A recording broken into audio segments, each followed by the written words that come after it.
किसी गांव में एक चोर रहता था। एक बार उसे कई दिनों तक चोरी करने का अवसर ही नहीं मिला, जिससे उसके घर में खाने के लाले पड़ गए। अब मरता क्या न करता। वह रात्रि के लगभग 12 बजे गांव के बाहर बनी एक साधु की कुटिया में घुस गया।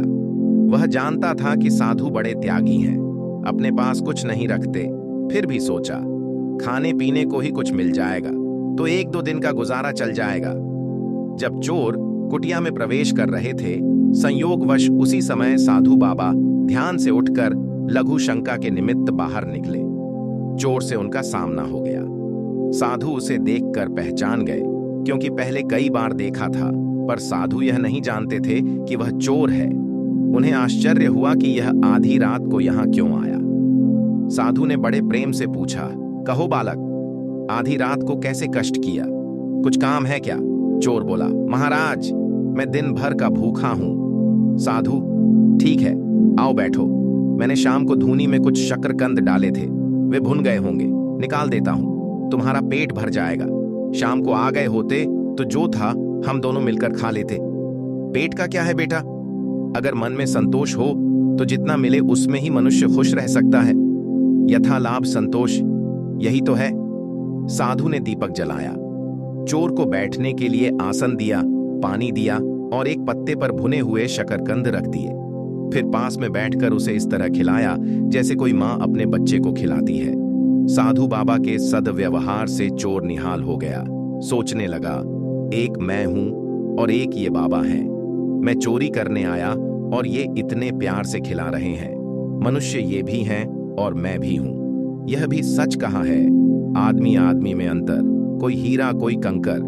मैं तो इनके सामने कंकर से भी बदतर हूं। मनुष्य में बुरी के साथ भली वृत्तियां भी रहती हैं, जो समय पाकर जाग उठती हैं। जैसे उचित खाद पानी पाकर बीज पनप जाता है, वैसे ही संत का संग पाकर मनुष्य की सद्वृत्तियां लहलहा उठती हैं। चोर के मन के सारे कुसंस्कार हवा हो गए।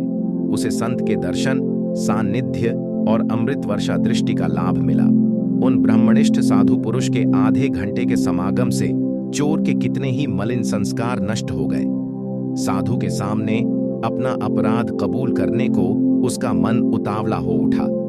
फिर उसे लगा कि साधु बाबा को पता चलेगा कि मैं चोरी की नीयत से आया था तो उनकी नजर में मेरी क्या इज्जत रह जाएगी। क्या सोचेंगे बाबा कि कैसा पतित प्राणी है जो मुझ संत के यहां चोरी करने आया।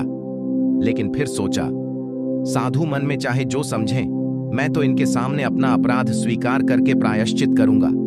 इतने दयालु महापुरुष हैं, ये मेरा अपराध अवश्य क्षमा कर देंगे।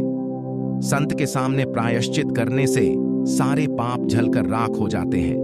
भोजन पूरा होने के बाद साधु ने कहा, बेटा, अब इतनी रात में तुम कहां जाओगे? मेरे पास एक चटाई है, इसे ले लो और आराम से यहां सो जाओ, सुबह चले जाना। नेकी की मार से चोर दबा जा रहा था। वह साधु के पैरों पर गिर पड़ा और फूट फूट कर रोने लगा। साधु समझ न सके कि यह क्या हुआ। साधु ने उसे प्रेम पूर्वक उठाया, प्रेम से सिर पर हाथ फेरते हुए पूछा, बेटा क्या हुआ? रोते रोते चोर का गला रूंध गया। उसने बड़ी कठिनाई से अपने को संभाल कर कहा, महाराज, मैं बड़ा अपराधी हूं। साधु बोले, बेटा, भगवान तो सबके अपराध क्षमा करने वाले हैं। उनकी शरण में जाने से वे बड़े से बड़े अपराध क्षमा कर देते हैं। तू उन्हीं की शरण में जा। चोरा, महाराज, मेरे जैसे पापी का उद्धार नहीं हो सकता।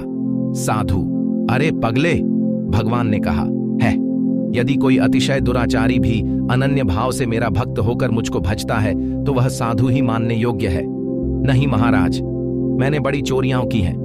आज भी मैं भूख से व्याकुल होकर आपके यहां चोरी करने आया था, लेकिन आपके सद्व्यवहार ने तो मेरा जीवन ही पलट दिया। आज मैं आपके सामने कसम खाता हूं कि आगे कभी चोरी नहीं करूंगा, किसी जीव को नहीं सताऊंगा। आप मुझे अपनी शरण में लेकर अपना शिष्य बना लीजिए। साधु के प्यार के जादू ने चोर को साधु बना दिया। उसने अपना पूरा जीवन उन साधु के चरणों में सदा के समर्पित करके अमूल्य मानव जीवन को अमूल्य से अमूल्य परमात्मा को पाने के रास्ते लगा दिया। महापुरुषों की सीख है कि आप सबसे आत्मवत व्यवहार करें, क्योंकि सुखी जीवन के लिए विशुद्ध निस्वार्थ प्रेम ही असली खुराक है। संसार इसी की भूख से मर रहा है, अतः प्रेम का वितरण करो। अपने हृदय के आत्मिक प्रेम को हृदय में ही मत छिपा रखो। उदारता के साथ उसे बांटो, जगत का बहुत सा दुख दूर हो जाएगा। अगर अच्छा लगे तो फॉलो कीजिएगा।